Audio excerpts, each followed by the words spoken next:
네, 안녕하세요. 버튼홍입니다. 오늘은 부동산 계약에서 특약사항 적는 방법에 대한 이야기를 해드리도록 하겠습니다. 자, 특약사항이 뭘까를 먼저 알아야 되는데 일종의 개인적인 약속이라고 생각을 하면 됩니다. 계약 자체가 일종의 약속의 한 방법인데 그 중에서도 좀 개인적인 약속이라고 생각을 하면 좋습니다. 부동산 계약서를 쓰면 특약사항은 모두 다르다라고 보면 됩니다. 우리가 약속을 조율할 때를 생각하면요, 서로 의견을 좀 조율해서 약속을 정하는데, 내일 3시에 만날까? 그랬을 때 상대방이 아니 나 3시에 수업 있는데 4시는 어때? 그럼 4시에는 내가 다른 약속이 있어. 그럼 5시 어때? 그래, 좋아. 이런 식으로 서로 의견을 조율을 해서 내용을 적습니다. 하지만 이런 약속의 내용까지 모두 문자로 남기거나 글로 남겨두지 않아도 돼요. 하지만 부동산 계약 같은 경우는 큰 돈을 주고 받는 거라서 계약할 때 했던 약속들을 모두 적어 놓습니다. 계약할 때 이런 약속을 좀 적어두는 게 시간이 지나면요, 이거 계약을 한 사람들도 기억을 서로 다르게 하는 경우가 많아요. 그래서 이런 작은 내용이라 하더라도 전부 다 계약서에 특약사항으로 적어두는 게 좋습니다. 그럼 특약사항을 어떻게 적는지 한번 볼게요. 특약사항의 특징은요, 평소에는 필요하지 않습니다. 특약사항은 문제가 생겼을 때 필요한 내용들이거든요. 그래서 그때 확인하는 경우가 많아요.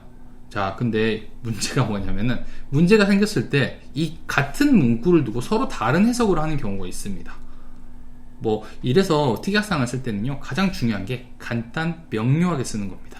그래서 좀 짧고 심플하게 써야 돼요. 보통은 길게 쓰면 길게 쓸수록 약간 전문가처럼 보이고 좀 있어 보이는 그런 느낌이 있는데요, 사실 좋은 특약은 다른 해석의 여지가 없는 거예요. 하나의 해석만 가능한 특약인데, 좀 예를 들어서 설명을 조금 해보면요, 이런 특약사항이 있어요. 임대인은 위 계약 후 임차인이 신청한 전세 대출이 되지 않을 시 임차인의 귀책 사유를 제외하고 계약을 해지해 주기로 하며 계약금은 즉시 반환하기로 한다. 문장 보셨죠? 굉장히 길고 전문적으로 보이는데 저는 이렇게 적지 않고 이렇게 적을 것 같아요. 임대인은 전세자금 대출 불가 시 계약을 해지하고 계약금을 즉시 반환하기로 한다. 단 임차인의 문제로 인한 경우는 그렇지 아니한다.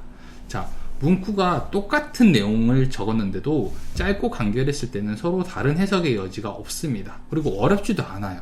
사실 짧고 간결하게 적는 게 정말 좋은 특약사항이다 라고 생각을 하시면 됩니다. 그리고 위 특약사항을 잘 보셨을 때는 이런 문구가 들어있었어요.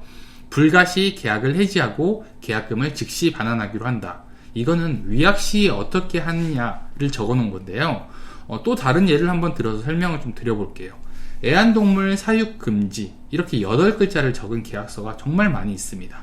근데 이렇게 적게 되면은 나중에 문제가 생겼을 때 어떻게 할지를 몰라요. 실제로 살다가 고양이나 강아지 혹은 다른 애완동물들을 키우는 경우가 굉장히 많습니다. 그렇게 되면 임대인과 임차인 관계에서 굉장히 큰 분쟁이 생기기가 많아요. 왜냐하면 가족이기 때문에 버릴 수도 없고, 그렇다고 사는 집을 당장 이사를 나갈 수도 없기 때문에 이런 특약에서는 사실 이런 문구를 함께 넣어두는 게 좋습니다. 애완동물 사육 금지, 그리고 가로를 열고 무단으로 키울 경우 즉시 계약을 해지하기로 하고 입주 청소와 소독비 20만원을 지급하기로 한다. 이런 식으로 적어두게 되면요, 나중에 문제가 생겼을 때 이 부분의 분쟁을 쉽게 해결할 수가 있습니다. 이렇게 특약사항은요, 약속을 확인하는 일이라고 생각을 하면 좋고, 문구 같은 경우는 너무 전문적으로 적을 필요가 전혀 없어요. 쉽고 제3자가 봤을 때, 그리고 다른 사람이 봤을 때도 해석의 여지가 없으면은 이게 가장 좋은 특약사항이라고 보면 됩니다. 오늘은 제가 특약사항 적는 방법에 대해서 이야기를 해드렸습니다. 저는 또 더 좋은 영상으로 다시 찾아뵙도록 하겠습니다. 구독과 좋아요는 꼭 해주세요. 감사합니다. 저는 버튼홍이었습니다.